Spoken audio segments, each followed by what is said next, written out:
ವಾಲ್ಮೀಕಿ ನಿಗಮದಲ್ಲಿ 187 ಕೋಟಿ ಹಣ ವರ್ಗಾವಣೆ ಅವ್ಯವಹಾರದ ಪ್ರಕರಣ ಇದೆ. ಇದಕ್ಕೆ ಸಂಬಂಧಪಟ್ಟಂತೆ ಸಿಎಂ ಸಿದ್ದರಾಮಯ್ಯ ಅವರನ್ನ ಭೇಟಿಯಾದರು ಮಾಜಿ ಸಚಿವ ಬಿ ನಾಗೇಂದ್ರ. ನಿನ್ನೆ ರಾತ್ರಿ ಸಿಎಂ ಕಾವೇರಿ ನಿವಾಸದಲ್ಲಿ ಚರ್ಚೆ ಮಾಡಿದ್ದಾರೆ. ಭೇಟಿಯಾಗಿ ಸಚಿವ ಜಮೀರ್ ಅಹಮದ್ ಜೊತೆ ಸಿಎಂ ಭೇಟಿಯಾಗಿ ಚರ್ಚೆ ನಡೆಸಿದ. ಬಳ್ಳಾರಿ ಉಸ್ತುವಾರಿ ಸಚಿವರಾಗಿದ್ದಾರೆ ಜಮೀರ್ ಅಹಮದ್ ಖಾನ್. ಕಳೆದ 2 ದಿನಗಳಿಂದ ಸಿಎಂ ಭೇಟಿಯಾಗ್ತಿದ್ದಾರೆ ನಾಗೇಂದ್ರ. ಈ ಪ್ರಕರಣದಲ್ಲಿ ಆರೋಪ ಕೇಳಿಬಂದಂತಹ ಹಿನ್ನೆಲೆಯಲ್ಲಿ ಸಚಿವಗಿರಿಗೆ ರಾಜೀನಾಮೆ ಕೊಡಬೇಕಾಯಿತು ನಾಗೇಂದ್ರ. ಇದ್ರ ವಿರುದ್ಧ ಯಾಕೆ ತನಿಖೆ ಆಗ್ತಾ ಇಲ್ಲ, ಯಾಕೆ ವಿಚಾರಣೆಗೊಳಪಡಿಸ್ತಾ ಇಲ್ಲ ಎನ್ನುವಂತಹ ಮಾತುಗಳು ಕೇಳಿ ಬರ್ತಾ ಇದೆ. ವಿಪಕ್ಷಗಳು ಆರೋಪಿಸ್ತಾ ಇದೆ. ಇದೆಲ್ಲದರ ಬೆನ್ನಲ್ಲೇ ಸಿಎಂ ಸಿದ್ದರಾಮಯ್ಯ ಅವರನ್ನ ಭೇಟಿಯಾಗಿದ್ದಾರೆ ನಾಗೇಂದ್ರ. ಸಚಿವ ಜಮೀರ್ ಅಹಮದ್ ಜೊತೆ ಸಿಎಂ ಭೇಟಿಯಾಗಿ ಚರ್ಚೆಯನ್ನ ನಡೆಸಿದ. 187 ಕೋಟಿ ಹಣ ಅಕ್ರಮವಾಗಿ ವರ್ಗಾವಣೆ ಮಾಡಿರುವಂತಹ ಪ್ರಕರಣ ಇದು. ವಾಲ್ಮೀಕಿ ನಿಗಮದ ಹಣ. ಈ ಅವ್ಯವಹಾರದಲ್ಲಿ ಯಾರೆಲ್ಲರ ಪಾತ್ರ ಇದೆ ಅಂತ ಹೇಳಿ ಡೆತ್ ನೋಟ್ ಬರೆದಿಟ್ಟು ಅಧಿಕಾರಿ ಚಂದ್ರಶೇಖರ್ ಆತ್ಮಹತ್ಯೆ ಮಾಡಿಕೊಂಡಿದ್ದಾರೆ. ಈಗ ನಾಗೇಂದ್ರ ಸಿಎಂ ಭೇಟಿ ಕುತೂಹಲವನ್ನ ಮೂಡಿಸ್ತಾ ಇದೆ. ಈ ಬೆಳವಣಿಗೆ ಕುರಿತಾಗಿ ಡೀಟೇಲ್ಸ್ ಪಡೆಯೋಣ. ನಮ್ಮ ರಿಪೋರ್ಟರ್ ಶರತ್ ಈಗ ಸಂಪರ್ಕದಲ್ಲಿದ್ದಾರೆ. ಶರತ್, ವಾಲ್ಮೀಕಿ ನಿಗಮದ ಅವ್ಯವಹಾರ ಪ್ರಕರಣಕ್ಕೆ ಸಂಬಂಧಪಟ್ಟಂತೆ ಈಗಾಗಲೇ ಸಚಿವಗಿರಿ ಹೋಗಿದೆ ನಾಗೇಂದ್ರ ಅವರದ್ದು.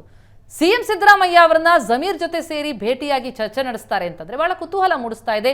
ಏನ್ ಬೆಳವಣಿಗೆಗಳಾಗ್ತಾ ಇದೆ ನಾಗೇಂದ್ರ ಭೇಟಿ ಕುರಿತಾಗಿ ಏನ್ ಡೀಟೇಲ್ಸ್ ಇದೆ? ಖಂಡಿತ ಪ್ರತಿಮಾ, ಒಂದಿಷ್ಟು ಕುತೂಹಲ ಮೂಡಿರುವಂತದ್ದು. ಕಳೆದ 2 ದಿನಗಳಿಂದನೂ ಕೂಡ ಮಾಜಿ ಸಚಿವ ನಾಗೇಂದ್ರ ಮುಖ್ಯಮಂತ್ರಿಗಳನ್ನ ಭೇಟಿ ಮಾಡಿ ಚರ್ಚೆನ ನಡೆಸ್ತಾ ಇದ್ದಾರೆ. ನಿನ್ನೆ ರಾತ್ರಿಯೂ ಕೂಡ ಭೇಟಿಯಾಗಿದ್ರು, ಮೊನ್ನೆ ರಾತ್ರಿಯೂ ಕೂಡ ಮುಖ್ಯಮಂತ್ರಿಗಳ ಜೊತೆ ಭೇಟಿ ಮಾಡಿ ಚರ್ಚೆನ ಮಾಡಿದ್ದಾರೆ. ವಾಲ್ಮೀಕಿ ನಿಗಮದಲ್ಲಿ ಅವ್ಯವಹಾರ ಆಗಿದೆ ಅಂತ ಕೇಳಿಬಂದ ಹಿನ್ನೆಲೆಯಲ್ಲೇ ಅವರು ಸಚಿವ ಸ್ಥಾನವನ್ನ ಕಳೆದುಕೊಂಡಿದ್ರು. ಅದಿನ್ನೂ ಕೂಡ ತನಿಖೆ ಅಂತ ನಡೀತಾ ಇದೆ. ಈ ವಾರದಲ್ಲಿ ಅಥವಾ ಈ ತಿಂಗಳ ಅಂತ್ಯದಲ್ಲೇ SIT ವರದಿ ಕೂಡ ಸಲ್ಲಿಸ್ತಾ ಇದೆ. ಇನ್ನೊಂದ್ ಕಡೆ CBI ಕೂಡ ಎಂಟ್ರಿ ಆಗಿರುವಂತದ್ದು.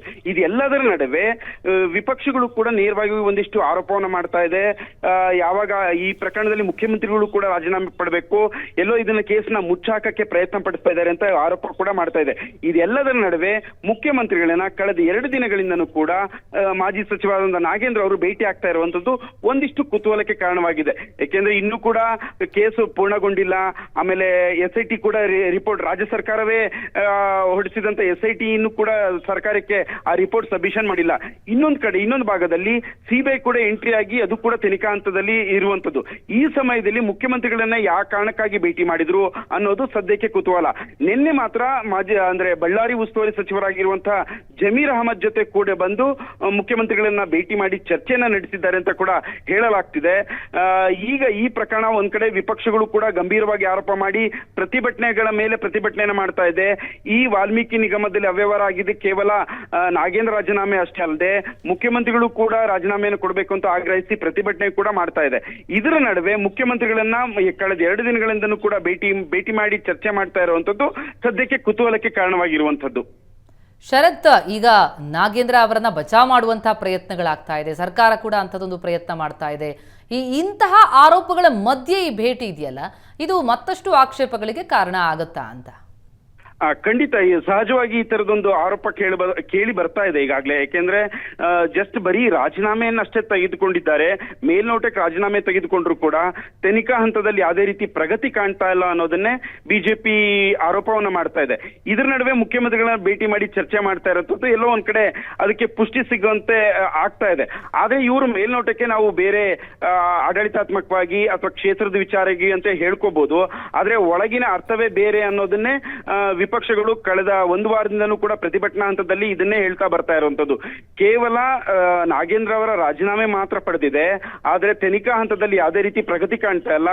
ಇನ್ನೂ ಕೂಡ ನಿಗಮದಿಂದ ಹೋಗಿರುವಂತಹ ಹಣ ಇನ್ನೂ ಕೂಡ ವಾಪಸ್ ಬಂದಿಲ್ಲ. ಅವೆಲ್ಲದಕ್ಕೂ ಕೂಡ ಈ ಸರ್ಕಾರವೇ ನೇರ ಹೊಣೆ. ಮುಖ್ಯಮಂತ್ರಿಗಳು ಕೂಡ ರಾಜೀನಾಮೆ ಕೊಡಬೇಕು ಅಂತ ಆಗ್ರಹಿಸ್ತಾ ಇದ್ರು.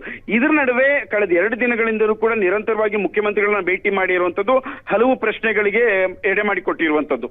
ಥ್ಯಾಂಕ್ ಯು ಸೋ ಮಚ್ ಶರತ್, ತಮ್ಮೆಲ್ಲ ಮಾಹಿತಿ.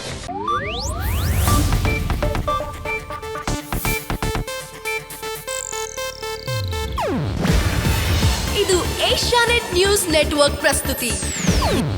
ನೀವು ನೋಡ್ತಿದ್ದೀರಾ ಏಷ್ಯಾನೆಟ್ ಸುವರ್ಣ ನ್ಯೂಸ್.